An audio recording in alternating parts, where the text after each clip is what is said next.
It's a familiar scene in Abuja for roads to be sealed off while sirens echo and citizens rerouted through unfamiliar detours.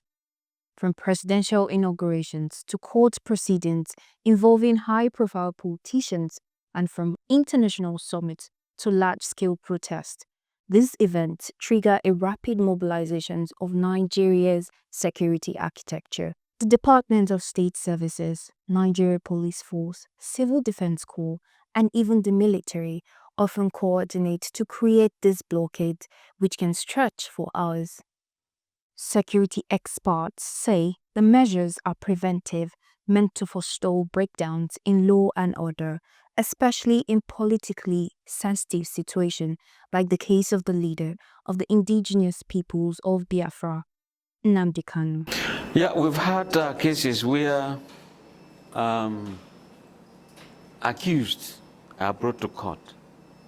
And you see that correctional service officials are waylaid. And that's why, because they are always few in number, they now invite the police and even staff of the Department of State Security Services to put a helping hand, should there be such a thing. There were also instances where those who tend to love the accused storm courts and do away with an accused. Take the case of El Zazaki. Take the case of many other politically exposed persons.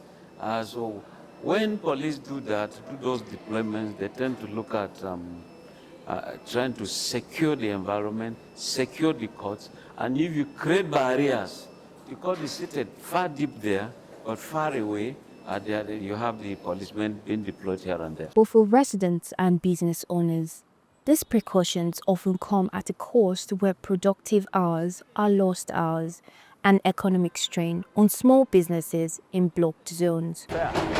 This is the most appropriate thing to do. People must be informed beforehand before they will start this kind of activities. But you know, in our country, Nigeria, anything is possible. So in fact, this is one of the fairest things they've been doing in Nigeria. A lot of things are going wrong. A lot of things are going wrong, especially with youth. So, but like I said earlier, since if you show them your identity card, you will have access to your office. At least it is fair. So it is only in developed countries where fairness is a rule, is a standard rule. You understand that announcement must be made before these kind of things will have to take place. I think the blockage from that side does not stop whatever is going on in the area. But it's really, I don't think it's really properly for them to do something like that anyway. Oh, well, I don't know their reasons, so I can't really tell, but I don't think it's really nice. At least the two-way should be open, while the place where they are doing their things should be open, should be closed as they want it, but at least blocking one way and leaving the other way, I don't think is really. Critics argue that ad hoc measures and lack of transparency make things worse. I think it's not even limited to security agents only, but theirs is more pronounced. You have that with road construction companies and all those kind of things.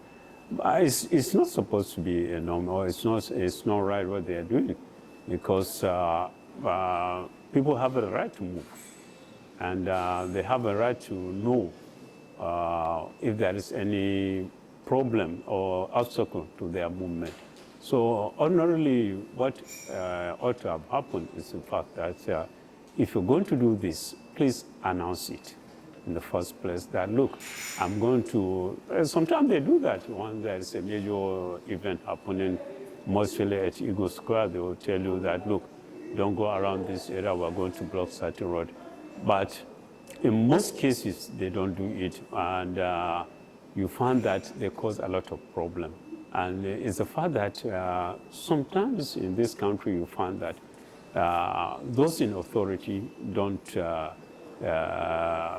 have good regard, if I may put it that way, for other people's rights. So if you are in power, you feel that you can do what you want to do and get away with it, and the rest can only complain silently. So you can just imagine somebody going for an interview, maybe it's about 30 minutes to the time. Then he missed that block. Then he has to make a U-turn, make a detour before he reaches his place. By the time he goes there, maybe he will have to explain to his prospective employers. So I think it's something that we should. And most people will leverage on social media now. If you're going to do this, look, we can go in, or you can go on the social media and announce, look, don't go to this site. We're going to block the road from so time to so time. You find that in some societies where they are more organized than us, is that if a road construction is going to take place from, say, in Wuse area, the first day they start that road construction, they'll put to take place from 1st May to 30th May. By 30th May, when you come there, everything is completed. So it's for people flying that road or using that area, they know, and they can make an alternative arrangement. Well, I don't know. It's a shame, actually. It has been a routine. And sometimes it's good to give a prior notice that something like this will be happening. And people will be aware that, okay, you're not supposed to come to a place like this, or if you're coming, you come with your ID card, means of identification, and anything, to avoid embarrassment. Like this morning now, the DSS stopped me and asked for my means of identification.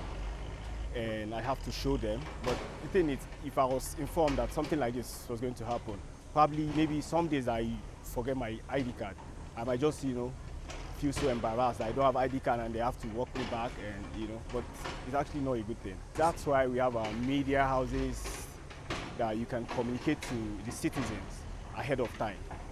I think sometime last month something like this happened, but when they had this show somewhere around that Eagle Square, we have to trek all the way from Finance down to here because the whole route were blocked and nobody had information that something like this was going to happen. But it's very, very disheartening.